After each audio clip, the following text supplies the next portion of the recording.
I love our worship team, and I thank God for every one of you guys, man. Richard Schmidt is watching from Port St. Lucie, West Florida. So good morning to Richard's watching online, anybody else that's online. And we're going to go ahead now. We're going to dismiss our children to kids' church. Let's hear it for our kids, man. Look at all these great kids. And, so I have a huge special honor today. And I'm just going to kind of tell you, it's kind of wild. I'm proud of both of my kids, and I think they know that. And I think you guys know that. I was actually talking to Matthew Barnett. The other morning, I just was watching the way he promotes his kids so much. And I watch him on the social network. He's the kind of guy that if he posts something about the Dream Center, he'll get 499 likes an hour.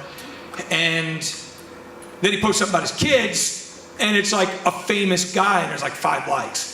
And I'm like, wow, does that ever bug you? It's, when social networking, low likes, you're like, oh, I'm not famous anymore. So I sent him a message. I said, the thing I love about you is that you're a great minister, but you're a far better father than you are a minister. And I said, that's why I thank God you're my friend, And he's like, dude, he texts me right back. He's like, your timing is perfect. I'm in Denmark right now with my daughter, just packed up the bags. She's in this major world tournament for soccer. And I admire great parents, and I don't think I was a phenomenal parent. I tried. I have parents come to me all the time and just go, my kids are on drugs right now, my kids are doing this, my kids are doing that. And I kind of just say to them, and they're just like, I'm just such a bad parent. If you give it your very best and you rely on God, you just ask him, I'm giving it my best, but I'm really not doing good at this. That's why grandparents are so amazing, right? Because you finally get it after your kids are like 22 or so. You finally figure out how to parent, and it's too late. But, man, God will answer those prayers. Be with my kids. Let them come around. Let them work out. Let it work out. And I just thank God, one of the greatest gifts he's given me in my life is 2 great kids. They really have been great from the time they were born. They have created so much joy in my life, and when I look back over my life and I look at all the cluster of my memories, they're in 90-some% of them. I thank God that when they became young adults, they decided to stay around us. I remember going through this phase, I was like, Em, they're coming back. This is awesome. She's like, I know. So I'm just kidding. It was so funny when we dropped them off at college. This is so terrible, but it depicts the differences in our personalities. We dropped them off at college. I was crying. She's like, freedom. I wish I could tell you. She said, I'm going to run around the house naked for 3 weeks. Anyway, but then they, then they just kept coming back. And I thought as they get older, they're going to get in different friend groups and they're going to do their own thing. And then at some point, maybe not come back. But I think we're some of their best friends, and they are our best friends. And I want to say, there's no greater gift if you can have that happen. And I know my friend Terry King is here. They just went out to Alaska to see their daughter. She moved out there, and literally in the bush of Alaska with no running water. You should follow her blog. You can get information from them. One of the greatest readings you can ever read. She is living a wild life right now. It's awesome. She's married. It's just so beautiful what she's doing. And you guys have that close relationship as well. And there's no greater gift. My son and I, when we were growing up, we never fist fighted. And I thank God for that, because he would have killed me. From the time he was 14 on, I started getting scared. And I just hoped that I could power up long enough that I'd be okay. But then I remember that one day he looked back at me, back up. And I was like, oh God, it's going down. Come on, guys, right? Well, anyway, I got to move through this. But I just thank God he's always respected me, because if he ever chose not to, I would have been in major trouble. And we're polar opposites. Well, we have been for so many years. I'm this planner, and he's an anti-planner, and he would ruin my life so much in just messing everything up. Everywhere he went, I would organize something, it felt like my whole life was building a card house, and then Coree would walk in and just go, and then he'd crack up laughing, And then now all of a sudden I look back over my life and I realize that I've been uptight for most of my life. And I'm not saying this to introduce him this morning when he comes to speak his first full-length sermon in the USA. He's already done it overseas, but in the USA, it's never happened. I look at my life, I wanted one of my kids to grow up and preach, you know. I'm constantly talking to him about it.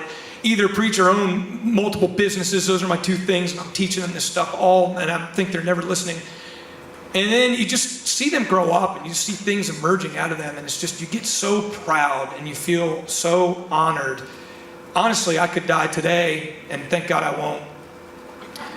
But I have no regrets. I could die today, and every good thing that could have happened to me in my life has happened. Anything else that happens from this point forward is a gift, you know, but God has been good, and I just want to stand here and say that he will be faithful to you just as much if you just keep trusting him, especially over family. And I'm in a place in life, I mean this with all of my heart, when he talks, I listen. He has a way of seeing life. I've never met anyone in this world who sees life the way he sees it. He has, the term unique perspective is a trending term. He has a unique perspective like I've never heard before. He is changing my life. There's such a work of God happening inside of me because of the time I spend with him and the things I learn. I can share an idea with him about leadership. His leadership gift, his aptitude is so high, he comes back to me just in a millisecond with the right answer. I've got to think and hesitate and think and say, I'm going to do it, and then go, no, I'm not going to do it. He makes the right move, and he has the courage to act, and he's a fearless leader. He's speaking. He said to me last Sunday, I never wanted to push him to preach. He said on the way home, he's like, hey, Dad, can I preach next Sunday? I was like, yeah. You mean like the whole service? Yeah. And I was like, okay, cool. He goes, you're still doing Summer Adventure, right? I go, yeah. He goes, well, you know, that's my thing, adventure. There is no adventure you're ever going to meet like this guy. I want you to put your hands together. Give him your undivided attention. It's going to change your life this morning. That's all yours. All right, if that intro was any longer, my opening thing was gonna be a drop kick, because. So anyways, now that I have 5 minutes to speak, no, but I was so glad that I could speak on this message today. This morning I was so nervous I could like pee my pants, and thankfully, is your name Bob by any chance? Bob, he is the coolest guy I've ever met, and he came up to me today, made an adventure to come say hey, and that's pretty much what I'm talking today about, so just making little adventures. So anyway, so ever since I was a kid, I had like this super unique view of the Bible, and it's like everybody would always be arguing like theology and everything, and it would kind of stress me out because I was like, man, these people are missing like the whole purpose behind this, like the adventure. So on the first photo, I made this today. That's kind of how I saw the Bible, and it's the Secret Life of Walter Mitty, and I took Jesus' face. It was like the one of him praying in a garden, and just pasted it on there. So anyway, so this is like how I always saw the Bible, and like still to this day, me and Hugh, he was talking about Elijah and Elisha, and we were and I forgot what we were talking about, so I went and looked up the story, and it's like the coolest story ever. It's pretty much, for y'all who know, the Bible is about this guy who street races a chariot and like beats them to this awesome city, outrunning like this super thunderstorm. So it's pretty cool. Like even the Bible, it says he tucked in his shirt and ran, and there's just so much stuff like that.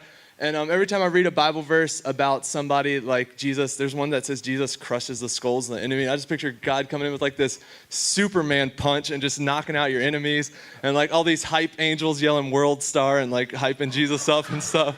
So it's like there's so many things, so many funny ways to view the Bible. And so I just kind of how I always saw it. And so growing up, after that point, I went a little bit independent from God, and I never went as bad as my sister.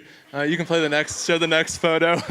So, for any of y'all who understand this moment and been there, don't judge her. I can judge her, but no, I'm just kidding. So, so I guess y'all can just leave that picture up the rest of the service. I'll just keep talking. But we had a video that would have been funnier. But anyways. No, but I did do some things, and I found adventure through this and adventure through being separate.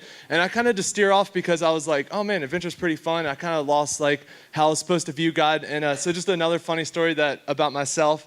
And I think it's so funny. This picture is still in the background. Sorry, I can't talk.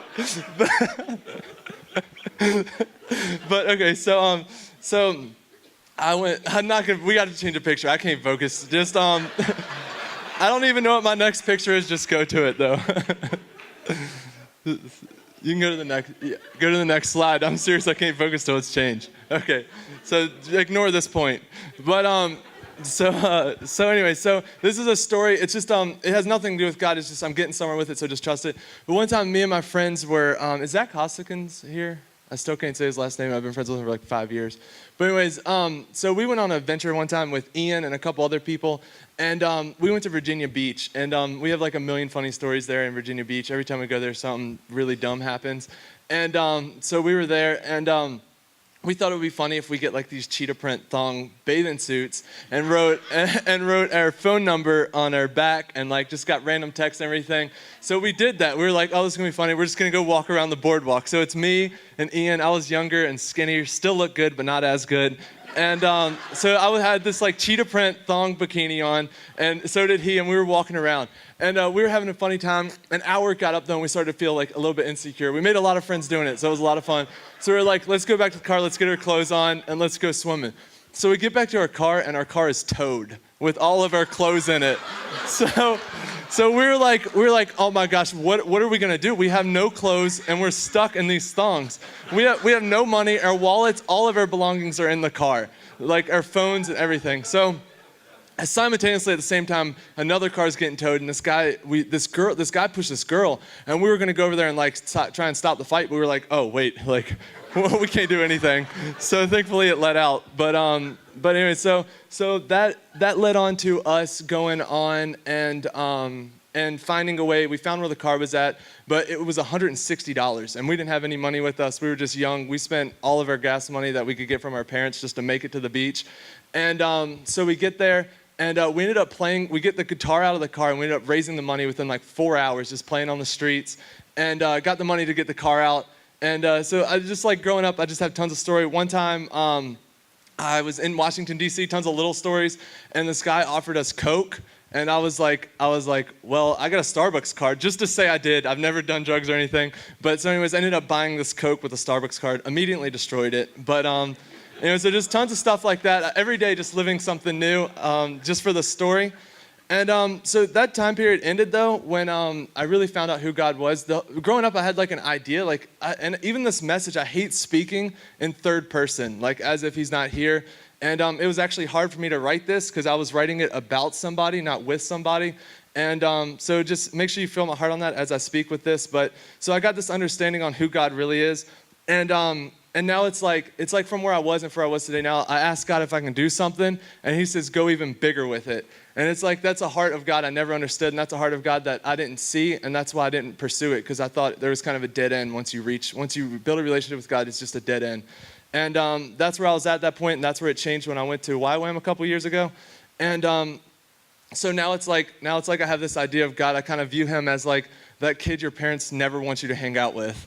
And like, so I just think of my mom and me going to hang out with her. And there's been honest times where I've snuck out of my house like to hang out with God. It's like, she'll ask me overseas. I'll be like, oh yeah, I'm just going to take it easy this weekend. I'm not going to do much. And then it always ends up me doing something else, like reaching people in in Peru, and just going up in the mountains and stuff. And so it's funny, on my notes, I wrote here on the side, it says, Mom doesn't like Jesus. So that's kind of how I remembered that point. But yeah, so to start it off, just to like first like couple weeks in YWAM, I went on this faith weekend. Pretty much what they do is they drop you off on the side of the street with $10 and a sandwich, and you have to survive. It's like 80 some hours or something, 72 or 80 hours with just surviving. So they tell you like write down 3 things you want to see this week, and everybody else is like, I want to pray for 3 people, and I want to do this. My 3 things were I want to get in a hot tub, I want to I want to ride in a helicopter, and I want $1 million. So like everybody was joking about my list, and we start going out. And to make a really long story short, first night we were going to sleep. Like there's tons of the story, tons of cool stuff. First night we were going to sleep, and I hop a fence to try to find a place for us to sleep. and it's a hot tub that's empty. So I was like, that's cool, but I'm not accepting it. And so the next day, we ended up meeting these random people. They ended up paying for a hotel room. We told them not to. They did it anyways. They're like, hey, we have this empty house, or we're going to stay at this place. We have an extra room, and it's their honeymoon. There was like 2 couples. One of the couples couldn't make it, so there was like this huge house, and they let us stay there for free that night. We opened the bathroom to the door we had. It's this huge like hot tub thing. It's like a full indoor hot tub pretty much, and it was super cool, like more than just a bathtub. And then we ended up calculating that trip. It would have cost us like almost $1,500 to do everything we did in those 3 days. And it was like so much stuff. I'm telling this story because $1 million haven't come yet, and if you want to give me that, that's okay. And I think if I tell the story enough, eventually it'll come out of this story. But so yeah, there was just a bunch of cool stuff. Just a current example, I wanted to do a prayer meeting this year. I was like, I really want to do an annual prayer meeting. I love prayer and stuff. And God said do it at the highest point in South America. So I'm doing that on top of Mount Aconcagua, which is the highest mountain outside of the Himalayas. So it's just so cool where God has taken my faith and my adventure with him. And yeah, so now I'm going to get my message. And I think God, he wants all of us to adventure, and there's a reason for it. And hopefully I can make some point on that today. And so I think God, adventure is 3 things: relational, one more, but this is the 3 things I'll speak on: relational, impactful, and intentional. And first point, relational. And adventure really, really, first of all, I want to talk on a different aspect of this. Of course, you're going to meet friends through adventure. That's an obvious one. The more you adventure, the more friends you'll make along the way. The more you get out of your house, the more people you'll see. It's just kind of logic, so I'm not going to talk about that. I'm talking about in a sense of bonding with people. And so the cool thing about adventure is when you have a story, it kind of takes it and puts a border around that story. So like the more adventures you have, honestly, the fuller life you have, because you can access more memories inside of your brain. If you do something repetitive over your life for a certain period of time, it all kind of just makes its own border and nothing outside of that. So I think adventure is so awesome. So if you think back over your memories of your biggest adventures, I know Levi, if you think back like to the Bodas, I guarantee you can tell me the color of the bikes almost, to the point of a memory of that much. You gave me that look that says, I have no clue. But you can at least remember, yeah, they're all red. Yeah. Yeah. But so, like, you'll always remember who you're there with. And you'll always get this, every time I think of that story, I think of Levi. I'm like, wow, Levi and me, we had a good time. And my parents, you think back to any story, you're going to think of the people that were there. And whether it's good or bad, a story that's good or bad. One time, me and Tannen, Hashim actually, no, he didn't go. He bailed on us. But we were in the tunnels, me and Ian and a couple other people, and there was like the Afton tunnels. I don't know if y'all been there. They're legal to go to now, I think. So, but they're pretty cool. So we were in the tunnels, and if they are, if they're illegal, I've never been. But if they are, I think they're legal. I don't know. Don't ask, don't tell. It's easier to ask for forgiveness than permission. But but anyway, so we were in the stories, and there was all these tweakers back there, and I was like. Instantly, I knew this was going downhill the moment I saw them. They were just bad people. You got that vibe off them. So I befriended them through adventure. I was like, oh, let's go do, like, we were breaking stuff and stuff, like, not valuable stuff, but like throwing rocks and stuff. Anyway, so I made friends with them. And that's after hours, DFC after hours. No, I'm just kidding. But so anyways, I made friends with them. And on the way back, we were on the way back, and they actually jumped Ian. Like 2 of them, they started fighting Ian. I was right behind Ian. There was like 6 of them behind me. I was like, this is not going to be good. Thankfully, because I made friends with these people through adventure and built a relationship with, they stopped the fight. Nothing happened. But forever, I'll think of that story, and I'll think of the bond me and Ian had, good or bad stories. So, but to turn that into a perspective with Jesus, there's so many. I just realized I'm up here speaking. I kind of blacked out to right now. It's pretty cool. But But if you think about this on a perspective with Jesus and just thinking about like how awesome of a bond, think of Peter when he walked with Jesus. This is just friends with average people, not people that can like blow fire and stuff like that. Like adventuring with Jesus is probably one of the coolest things ever. And but I think of Peter and the way he walked on water. Forever he's going to tell that story. This one time me and Jesus, we did this. And this one time me and Jesus, he has the memory of the story, but really he's accessing in his brain is the feeling of him and Jesus and what happened that day.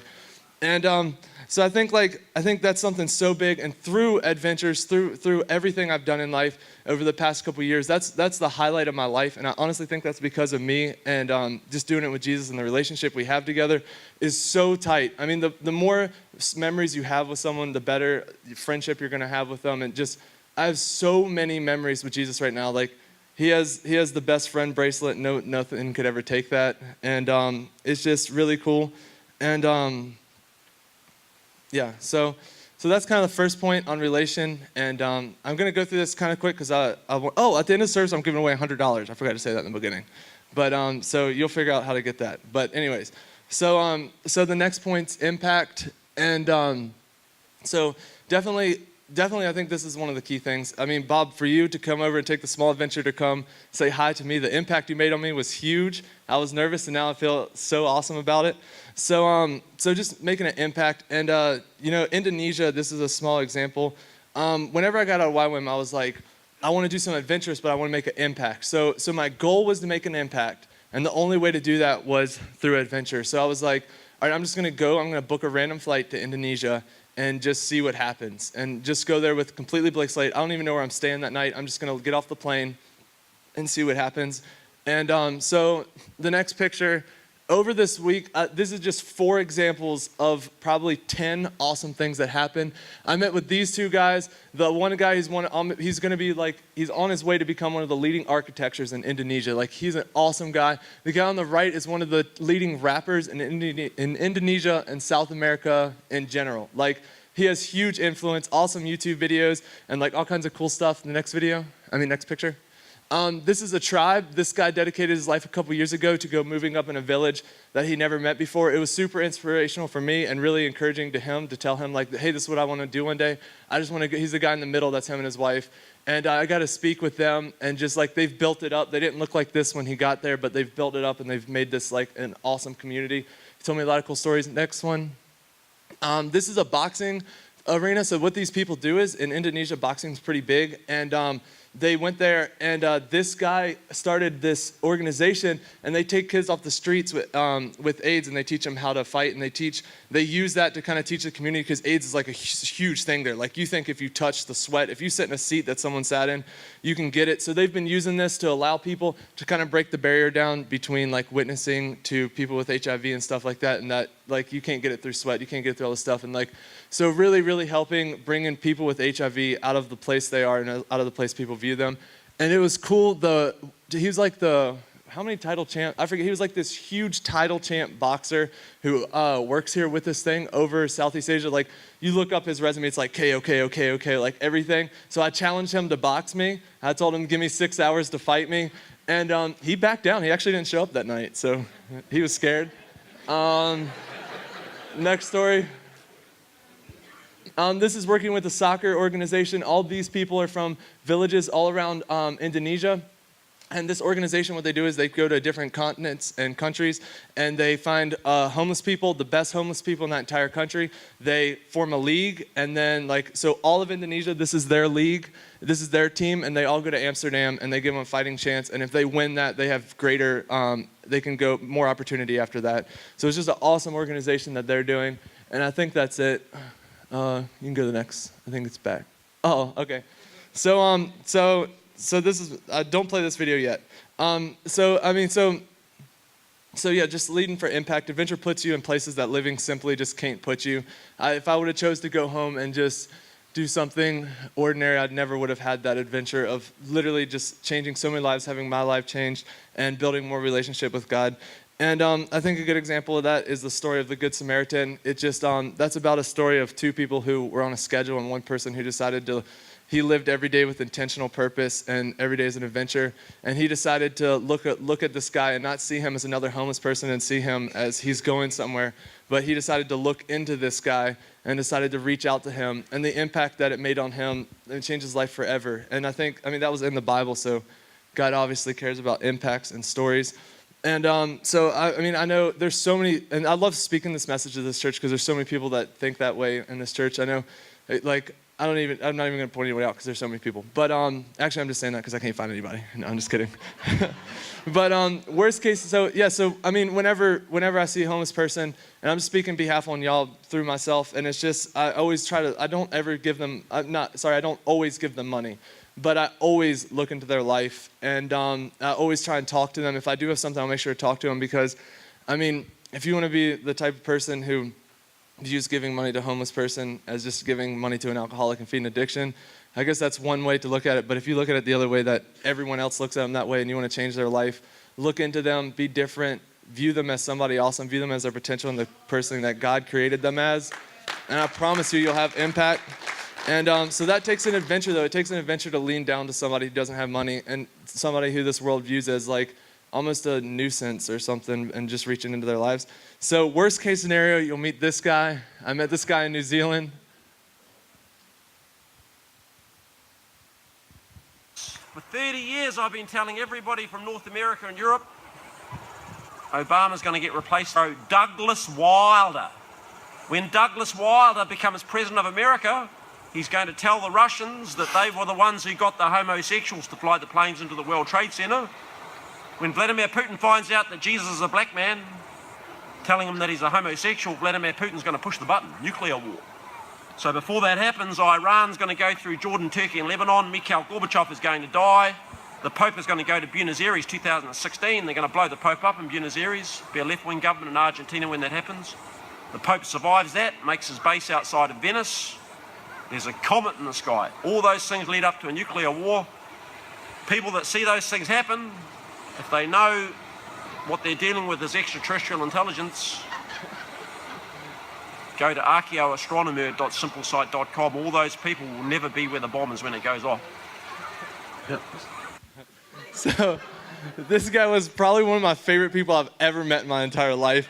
I mean, seriously, as I talked to him for so much longer, he was talking to me about how, because before I recorded the video, he was telling me about it, and he was telling me about how Jesus is on this nuclear cloud and stuff, and like just he's going to ride it into town or something. I don't, it's crazy, but it was pretty funny. And he gave me this paper that had, he like drew a map on a paper really quick, and it was like lines with like just scribble, and it was telling me where all this happens, where I can go to stay safe from the extraterrestrial life and stuff. So he was seriously a cool guy. I did not get into his head at all, but it was fun talking to him. And yeah, so then for the next point, adventure leads to influence. And oh, sorry, you can change it. I gave Caitlin no like instructions on this whatsoever. Oh, well, you can just leave that on there real quick. So like through adventure, I think this is something so huge too, and I think this is one of my biggest points. That's why I left it for the last one. Is the amount of influence that you have with an adventure. And Bob, I'm going to refer to you this entire message, but I can guarantee you, by you taking steps out to that every single Sunday and reaching out to somebody into somebody's life, the amount of influence you're going to have over your kids, which you can already tell in your grandkids, is going to be something next level. I know my grandpa, he was that guy to me. And yeah, so adventure isn't always quite as big as you think it has to be as influential as it can be. So, man, I just made that up on the spot. It's like a rap. Drop the beat, Caitlin. Let's do this. No, but so anyways, so and again with all this, please don't think I'm like boasting about anything I've done in life. I like speaking to this church because I think everyone here knows me pretty well, and you know I don't post stuff on Facebook. I live for the adventure, not the spotlight. So I like speaking it here because y'all are pretty aware about that. So anyway, so yeah, so one thing I like doing is I love reaching out to travelers, because at travelers, they know adventure. They're going everywhere. They're meeting somebody new every single day. And so we were in Africa last December. Last December. And afterwards, I had about a month and a half of free time before I had my next like thing I had to get to. So I was like, in order for me to fly back, it was like $900. I ended up breaking the trip up and like hitchhiking to certain spots. I made it like $500. So I was like, that was fun. I'll save money doing this. And so I pretty much broke it up over time in a month and a half. And it was so cool, just hitchhiking places, staying with couch surfing, meeting up with old friends in YWAM, which was really, really cool. And but just a small story of everything that came out of that. Also, I got to go to the Middle East and really find a heart for Muslim people and stuff like that. And had some scary moments and some fun moments, and it all was like a super awesome adventure. And just again, adventure, I just went trying to make an impact. And but just a small story on this, just a really small story, because I think that's what relates most some of the times, is we were in Iceland. I was in Iceland. I had 10 days there before my flight was out. And it snowed the entire time. And I was like, oh, I want to see these awesome waterfalls that all these photographers, because Iceland's pretty small. It's like the size of Stuart's Draft. Like, you can drive it in 10 minutes. And so I get in the car the next day, and I have no clue how to drive a clutch. I had one time, and I think I hit like 3 cars and stalled out like a million times. And it was an awful experience. And so I get out the next morning, and there's 3 feet of freshly snow on the ground. This is a little bit further out, and where we first started. And it was like just crazy amount of snow. In New Zealand, there's always snow. In Iceland, there's always snow, so they just pack it. They don't scrape the roads. They just go with a packer and just pack the snow, and that's how you ride on the snow there. So I go out the next morning, snow all over the car, and it's a manual vehicle. And I'm like, I'm not gonna let this stop me from going out there. So I got 3 people to come with me. I told them I knew how to drive a clutch. Never listen to a random person because they could kill you. So they get in the car with me. I'm like, yeah, I do this all the time. It took me like 15 minutes to stop it from spinning because it was just, so anyways, we get going. Literally 5 minutes, I hit the brakes and we go into a ditch. And it was like a wall, so it wasn't a ditch. We just hit it and I was like, oh, I didn't get insurance on this, no big deal. You can't tell, there's snow. So it didn't actually mess up the car. But anyway, so we keep driving. At this point, they're scared to death, and you know they are. Like, I feel so bad. And we keep going though, and through this day was over, we ended up driving 200 miles on these roads. These are some of the views we saw, just deciding not to stay inside. The snow wasn't gonna stop us. You can go to the next photo. And this beach is just crazy. These are some of the biggest waves I've ever seen in real life. You can't really tell, but they're probably like 30 to 40 feet out there. And so I think there's no more photos right there, I don't think so. Yeah, so anyway, so what came out of that as far as influence came, these 3 people that I went on, I'm serious. I'm like almost like their mentors now. Like I went through and they're just complete. One's from Amsterdam, Australia, and New York. These people message me literally every week to every 2 weeks, just asking me how I'm doing, and I get to be a huge influence in their life. And this was just an example of having fun through influence and just adventure. And people like private message me, how do you do what I do? And I would say for every 10 non-Christians, it's 1 Christian in there. And it's just awesome. I'm going to tell people like how to travel for cheap, almost nothing. I figured out pretty good, and I like sharing what I've done. And so there's all these people that you have huge influence through adventuring. It can just be everyday adventure as long as you just live out there and do what you're doing. A good message to kind of a good story to kind of like sum up like all 3 of these points. And I still have more. You don't get out this early, but after my dad's speech, it's still probably 12:30 right now. But Peru is a pretty good example of this. I went out there to make an impact, and like it's build my relationship with God. I think there's a picture, the next picture. Yeah, I went out there just to kind of make an impact, and it's like God has grown it to huge levels I never expected, and adventure attracts adventure. Now there's all these other teams coming to be a part of it, and it's grown way bigger than anything I ever expected it to grow just within a couple months of actually being there. Like I think 3 months of actually being in Peru, it's grown to this huge thing. So it's really, really awesome. And so that's kind of, what's the next thing? I don't remember. Oh yeah, so leave it there. So this was kind of the part of the message that I kind of didn't want to talk about because it's kind of like the truth, and truth always hurts. So I kind of had like a butter knife, and God gave me a chainsaw and said, cut them deep. So we settled with the Bowie knife. So no, I'm just kidding. This church is awesome. You don't have to worry about this. But no, but seriously, like if all of y'all had to ask the question right now, like what is your influence? Like what influence do you have in your life? Like I think everyone here is pretty good about that question. But like seriously, I had to struggle with this, and that's one of the reasons I was so excited to preach this Sunday. That's the reason I asked my dad if I could, because it's like when I come home after living adventure and after living in Peru and everything, I'm like, all right, this is my vacation. I get to sit in my room, I get to lock the door, and I get to literally do nothing. But my mom doesn't pay for AC, so it's really hot, so that hasn't happened once. But so it's seriously though, it's like I know if I go out in public, Jesus will be like, hey, do this, and I'll be like, no, gosh, please chill for once. And he's like, no, do it, or I'll make you poop yourself or something. So I ended up doing it.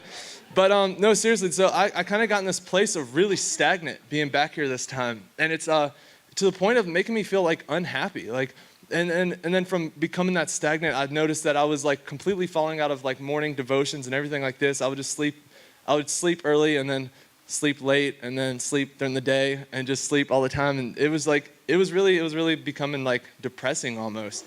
And so I was like, man, I got to speak on this, and I got to encourage myself. I got to start pushing, and I got to start breaking out.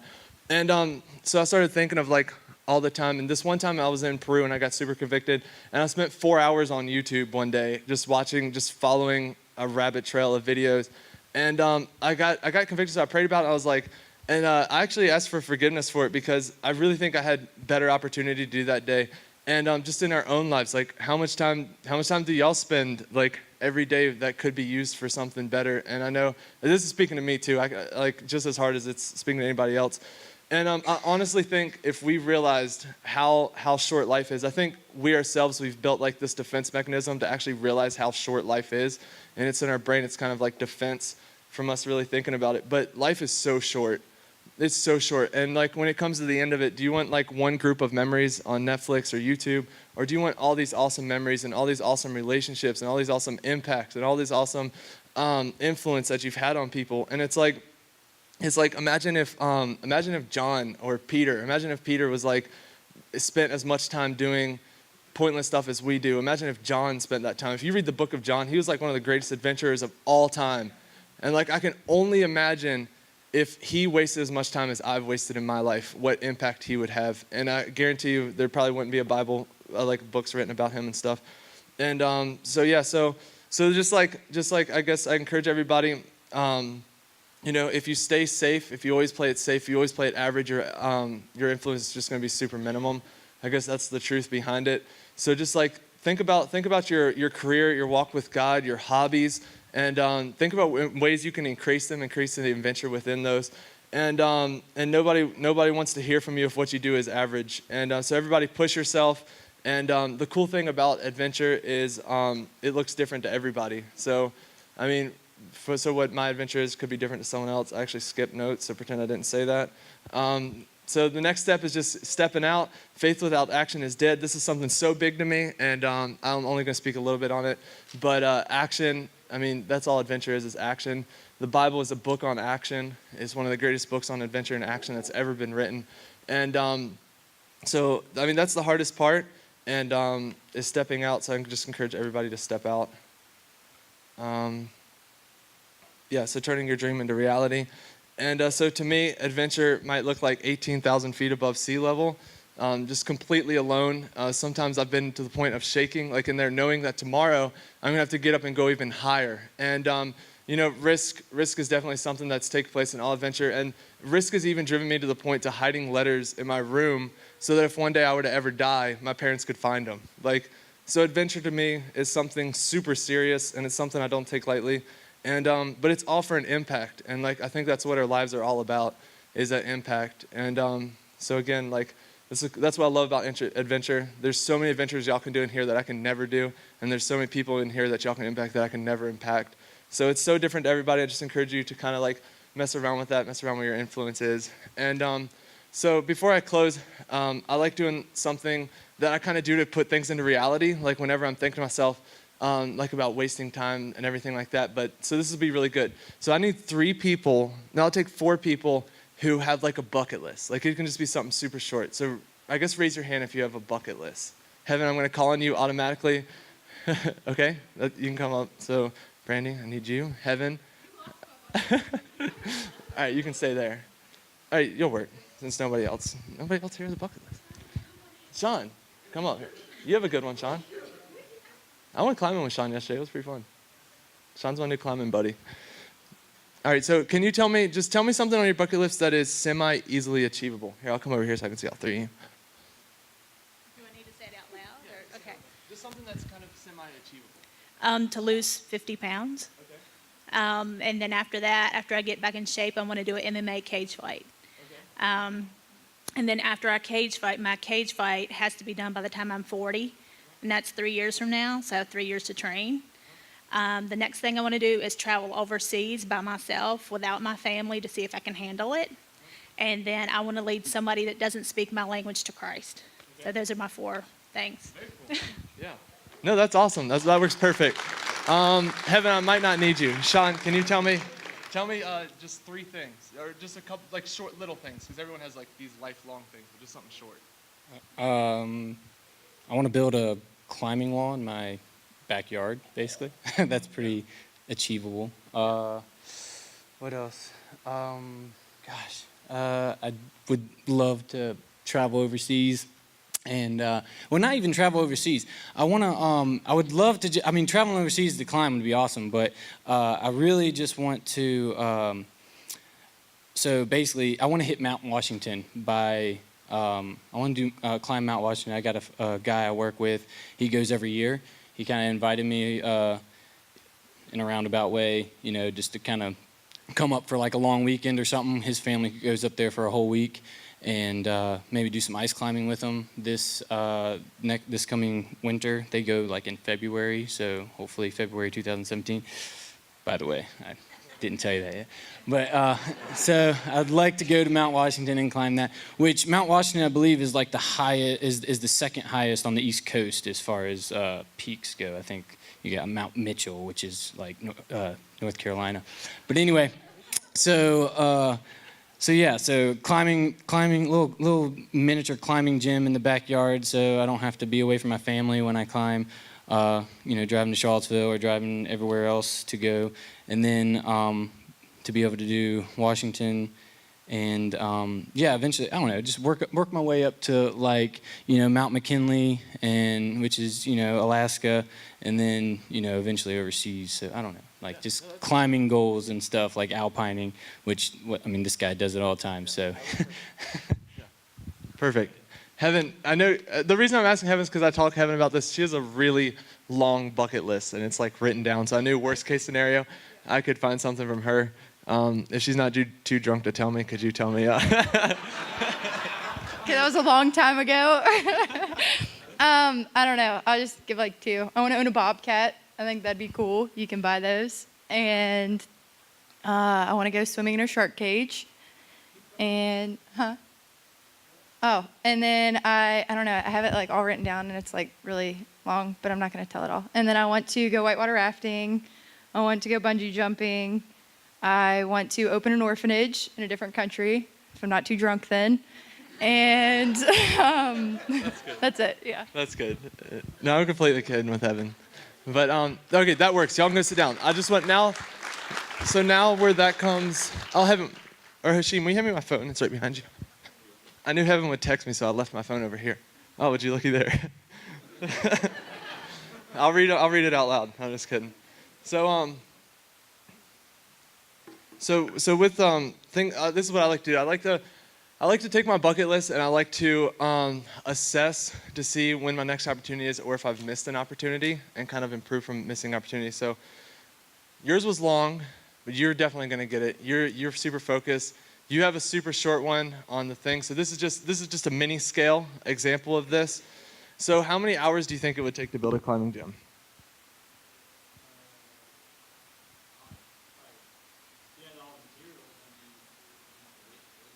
Yeah. All right, so we'll say 3 days. So what's your normal work schedule during the day? Yeah, like what is your hours? Like what time do you get off of work? So I go in at like 4 o'clock in the morning and I get off until 5. Yeah, so 4 to 5. So you probably sleep till what, 1 or 2? You probably sleep when you get home. Oh, you get 4 in the afternoon or in the morning? I wake up at 3:30 in the morning and I get off work at 4:30 in the afternoon. Oh, wow.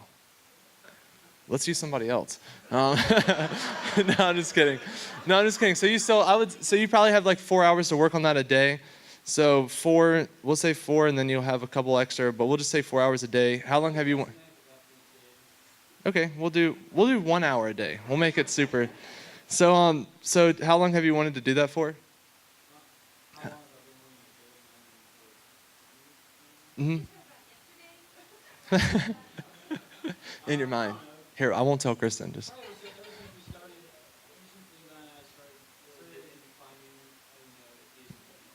A month? All right, we'll use 2 months. So that's 56 hours of time that you could have had. That's 1 hour a day.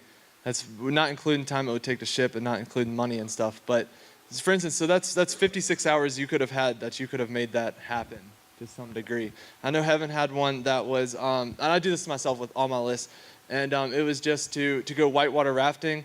I would say she has probably 2 opportunities to do that a week. She's probably want to do that for she's probably want to do that for 3 years, 2 years. So we'll say 3 years. So she's had 312 opportunities to go whitewater rafting that she didn't take up on. So there's just I encourage everybody to go over your bucket list and just do that. Just look at how many missed opportunities. I know I used to have this huge list, and I was like, wait a minute, why haven't I done any of these yet? And I just started going through and I started calculating my opportunities that I let go completely, and how much I let go in life. It kind of puts things into reality. And so in closing, so this is kind of closing down the entire summer. This is super early, so that's good. Unless my dad probably will come up here and do another super long message. Because he always has to have the last spotlight or the last word, so we'll give it to him. But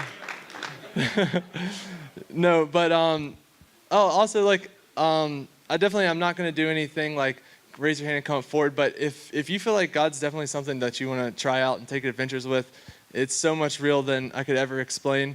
Just in your own heart, at your own time, just say, Jesus, come into my heart. It's as easy as that. Just ask forgiveness, and it's cool. It's all good. Y'all are homies for life. So you can do that here. You can do it. You don't need someone to pray for you or anything like that. So I encourage you to do that. So to end the summer series, I talked to my dad about this, and we thought that would be something really cool, would be to push people to start to take some sort of action.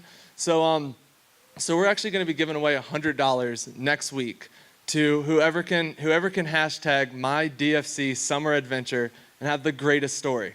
So you can do anything. You can, if you just want to do something straight up fun, like go skydiving or something like that, you can do that. If you want to go and you want to just hitchhike, just put your thumb up in a random direction and see the impact you can make. Stories are great. The better the story, probably the more chance you have of winning. Everything's calculated. Dorothy, you have a good chance on the back of Jeff's motorcycle to get that. I know.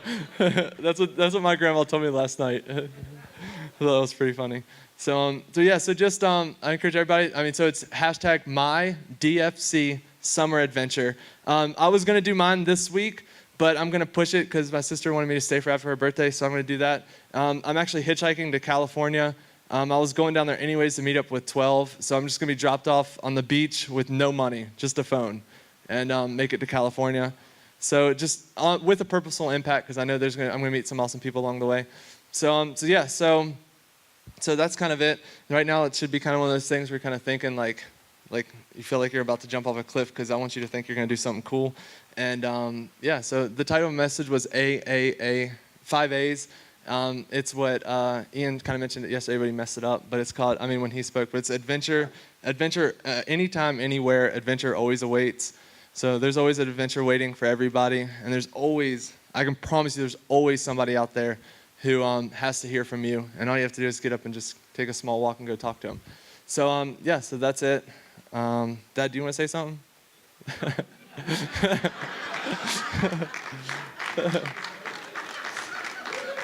Do you legit not want to say something? Okay.